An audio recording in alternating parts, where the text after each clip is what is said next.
A slap cracked through the luxury jet like thunder. Gasps, phones rose. Blood glistened on the lip of a woman who didn't flinch. She smiled. In 35 minutes, this flight attendant will discover the truth.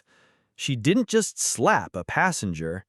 She slapped the billionaire who owned the jet. 30,000 feet above the Atlantic, a $65 million Gulfstream jet hums softly in the night. Leather seats, crystal glasses, a silence so expensive you can almost hear the wealth in the air. 12 passengers, executives, lawyers, millionaires, each one settled into first class, sipping champagne. And in seat 1A, a woman in her 40s, tailored Armani suit, diamond watch, platinum lapel pin glinting under cabin lights. Her name? Dr. Amara Sterling. But tonight, no one knows it. Not yet. She sits quietly, reviewing quarterly reports. Revenue up 23%, stock at record highs. Her face calm, unbothered. Across the aisle, a flight attendant watches her. Her name, Sarah Mitchell. 5 years in the skies. 5 years serving CEOs, senators, and billionaires. And in those years, Sarah has developed an instinct. She knows who belongs here and who doesn't. And in her eyes, this woman doesn't.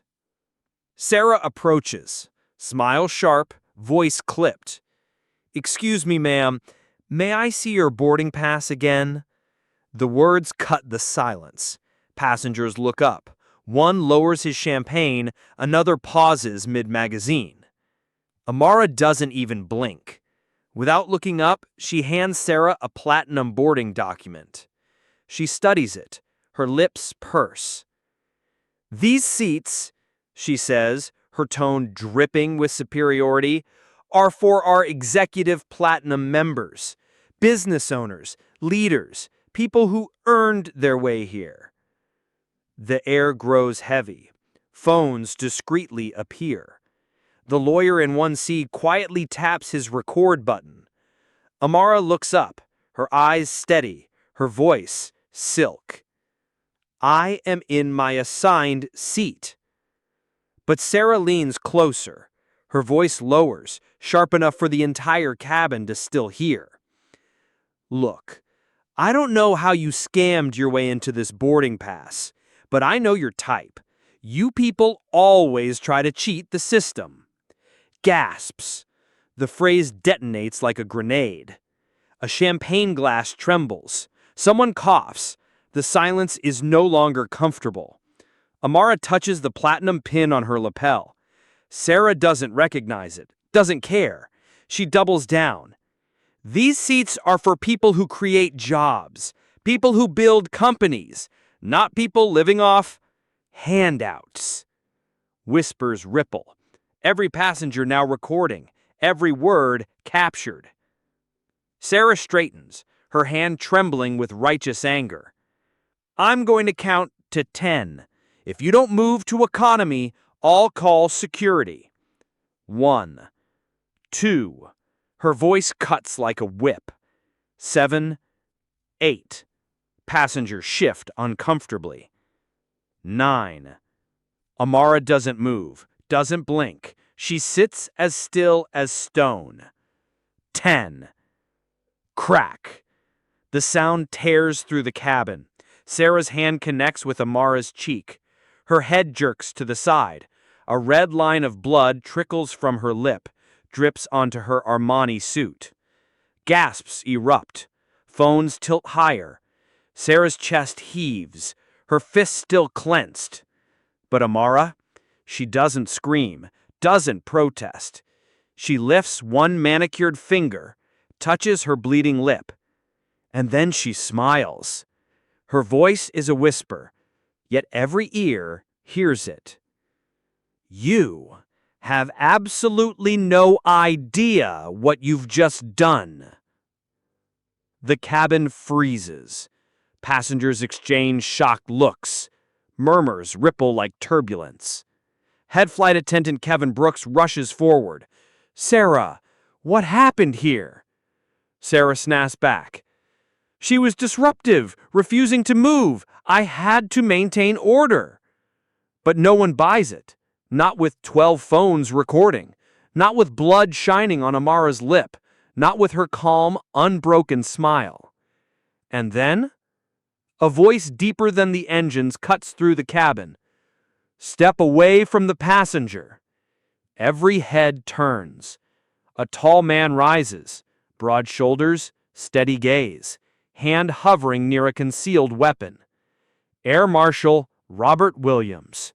Sarah breathes out in relief. Finally, backup.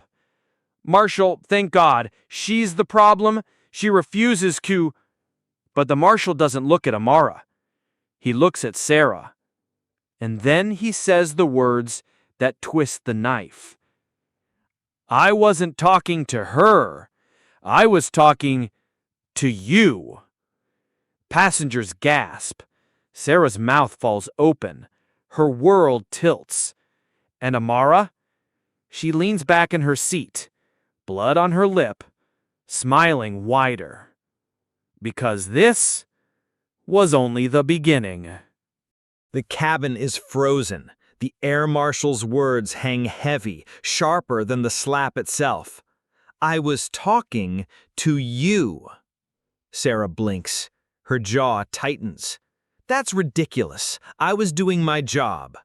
But the marshal doesn't move his eyes, doesn't even blink. Passengers whisper. Phones keep rolling. Sarah's certainty begins to crack. Amara sits quietly, blood on her lip, still smiling. The lawyer in 1C mutters under his breath, "Oh my God, she's enjoying this." Because she knows something no one else in this cabin knows yet. Kevin, the head attendant, stammers, "Marshal, surely there's been a misunderstanding. Sarah's one of our most senior crew members." But Robert Williams, the marshal, cuts him off. "Senior? Then she should know better than to assault a paying passenger." He pauses, then adds the line that chills the room. "Especially this passenger." Heads turn toward Amara, eyes widen. Who exactly is this woman? Sarah scoffs. "This? She's nobody. Look at her. Probably upgraded herself with points or snuck into the lounge. I know the type." But Amara calmly reaches into her bag, slow, unhurried, like she has all the time in the world. From inside, she pulls out a sleek black folder, embossed with silver, the kind that doesn't belong to a tourist, but to someone who runs things. She places it on the table, opens it. Documents slide out. Company reports, contracts, shareholder letters, and on the very top, a platinum card with one word engraved. Sterling. The executive in 2A gasps. "I know that name." The lawyer in 1C leans forward. "Wait, Sterling Aviation? That's this airline." And in an instant, the cabin realizes. The blood drains from Sarah's face. The woman she slapped wasn't just a passenger, wasn't just wealthy. She was the CEO of the very company whose jet they were flying on. Sarah's mouth opens, but no words come out. The silence is deafening. Then, the quiet ding of a phone breaks it. The man in 3B whispers, "Guys, this is already online." He tilts his screen. Twitter. Red notification dots multiplying like wildfire. Hashtag flight from hell. Hashtag slapgate. Hashtag CEO in first class. Hundreds of retweets, thousands of shares. The clip of the slap is already viral. And the flight hasn't even landed yet. Sarah stumbles back. No, this isn't happening." But Amara finally speaks, her voice low, measured, the kind of calm that terrifies. You wanted me to move to economy, but what you don't realize is that you just downgraded your entire career." The line slices through Sarah like a blade. Passengers murmur, the tension shifts. It's no longer Amara under scrutiny, it's Sarah. She tries to fight back. "Listen, I didn't know. You can't hold this against me. But Amara interrupts. "You slapped me. You insulted me. And worse, you did it in front of witnesses. 12 of them. With 12 cameras." She lets the words hang, like a judge delivering a sentence. The marshal steps closer. "Miss Sterling, how do you want to proceed?" The power dynamic flips completely. Sarah, once in control, now shrinking in her own uniform. Amara takes a napkin, blots the blood from her lip, her hand steady, her gaze fixed on Sarah. "Proceed?" she repeats softly. "Oh, I'll proceed." Then she pulls out her phone, opens a secure line, presses call. The cabin goes silent. Everyone leans in, every ear tuned to her words. "Evelyn," she says calmly into the phone. "Yes, it happened again. Yes, on the Miami route. I want the legal team ready the moment we land. Call PR, call compliance, and tell the board I'll be addressing them tonight." She ends the call, slides the phone back into her bag, like nothing happened. But everything has. Sarah's knees weaken. "No, this isn't fair. Please, I didn't know who you were." Amara's eyes finally harden, and her voice sharpens. That's exactly the problem. You didn't know. You didn't care. And now the whole world is watching. Another ding, another notification. CNN breaking news alert.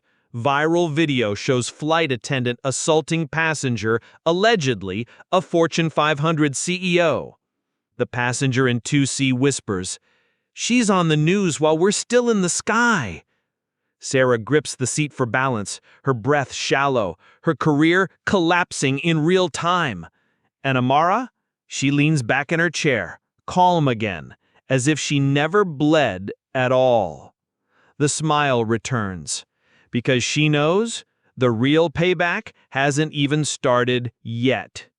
And as the jet cuts through the clouds toward Miami, every single person in that cabin realizes one chilling truth. The slap was just the beginning. The jet begins its descent. Miami glitters below, city lights flickering against the dark ocean. But inside the cabin, silence. No champagne pours, no casual chatter, only the buzz of phones, the nervous breaths of passengers, and Sarah trembling in her uniform. Every mile closer to the runway feels like a countdown to something Sarah can't escape. The tires hit the tarmac. Screech! The cabin jolts forward. Sarah steadies herself, gripping the galley counter. Her mind races. Maybe Amara will cool down. Maybe it'll be handled privately. But when the jet taxis toward the private terminal, she sees it. Through the oval windows. Floodlights, black SUVs, a wall of cameras, and men in dark suits. This isn't private. This is a spectacle. The door opens. A staircase unfolds. The first out is the air marshal, Robert Williams. He surveys the tarmac like a soldier, then steps aside. Amara rises, her suit pristine despite the faint scarlet line at her lip. She adjusts her diamond watch, then walks to the door with calm, deliberate steps. Every camera flashes, reporters shout questions. The world's eyes are on her. And behind her, Sarah realizes she has nowhere to hide. Two men in suits block Sarah's path. FBI. Their badges gleam under floodlights. Sarah Mitchell? Her voice cracks. Yes? You're coming with us. Handcuffs click. The sound echoes louder than the jet's engines. Passengers whisper. Phones capture everything. Sarah's cheeks burn. Just hours ago, she was the authority on this plane. Now she's being marched down the steps like a criminal. And Amara? She doesn't even glance back. Inside the terminal, chaos brews. Cameras, microphones, questions flying like bullets. Ms. Sterling, is it true a flight attendant assaulted you? Do you plan to press charges? What does this mean for Sterling Aviation? Amara raises a hand, her voice calm, measured. One slap does not concern me. What concerns me is what it represents. The cameras lean in. Reporters scribble furiously.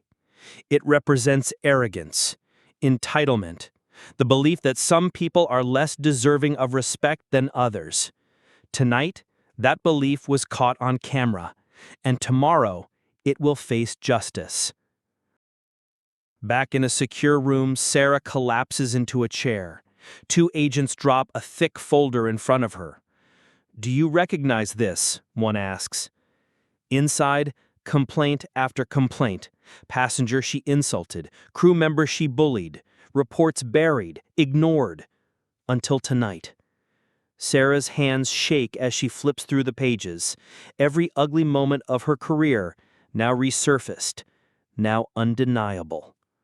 She whispers, I didn't mean it to go this far. But it's too late. Meanwhile, Amara sits in a boardroom downtown. Not just any boardroom, the headquarters of Sterling Aviation. The entire executive team is present, some pale, some sweating, all silent. She places her folder on the table, slides out the same blood-stained napkin she used on the flight, places it down like evidence in a trial. This, she says, is what happens when leadership looks away, when arrogance seeps into our culture. It ends tonight. Executives shift uncomfortably. Resignations follow within hours. A culture purge begins. By dawn, headlines explode across the globe. Sterling CEO reshapes airline after mid-air assault. One slap sparks industry-wide reform. Justice at 30,000 feet. The slap has become a symbol, not just of humiliation, but of change. And Sarah? She sits in a federal holding cell, her uniform gone, her badge stripped. She whispers to herself in the dark, "It was just 30 seconds. 30 seconds of anger. 30 seconds that cost me everything." Tears streak her face, but outside those walls, no one is listening anymore. And Amara, on the other hand, steps onto a stage that same day, a press conference. Hundreds of cameras, millions watching live. The scar on her lip still faint, but she doesn't hide it. She lets it show. And with it, she delivers the final blow. "Last night, I was slapped.